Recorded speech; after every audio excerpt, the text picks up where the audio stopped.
We've seen a lot of old Toyotas in junkyards, but this might just be the most important one ever. This is officially the oldest Toyota Supra in the world, a 1979 model that was found buried under scrap metal and debris in a junkyard. It's amazing that after all these years someone still had this first-generation Supra hidden away. The body is absolutely rusted out. The windows are shattered. The interior is completely rotten. The engine is seized up solid. But even in this condition, you can tell that it's a super cool car.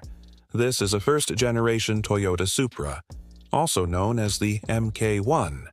It's incredibly rare to find one in any condition, let alone the best preserved example in the world. These were only sold in Japan originally, and only about 8,000 were made. So finding one here in the States is pretty much impossible. What makes this car so special, though, is that it's the very first Supra that started this legendary line of sports cars that we know and love today. It's a true icon of JDM culture, and it's also just a really cool-looking old Toyota. Now, I know what you're probably thinking. What's the big deal? It's just an old Toyota. It's probably not worth that much money. Well, you'd be wrong. This is a super rare and valuable car. The problem is, because it's so old, a lot of the parts are obsolete and hard to find, and even if you do find them, they're probably not going to be in good condition. That means that a lot of the work that went into this restoration was custom fabrications and one-off parts. The entire engine had to be rebuilt, and the wiring harness had to be completely rewired. It's a lot of work to get an old car like this back on the road, but the results are definitely worth it. The thing about this restoration is that it wasn't just a mechanical project. It was also a labor of love. The restorer is a guy named Harry, and he's from California. He's originally from Taiwan, and he always wanted to buy a Toyota Supra for his brother. Unfortunately, his brother passed away a few years ago. So now he's restoring this one as a tribute to his late brother. That's what makes this story so special to me, is that it's not just about the car. It's about the emotion behind it and what it means to Harry and his family. Now, let's take a look at the finished product.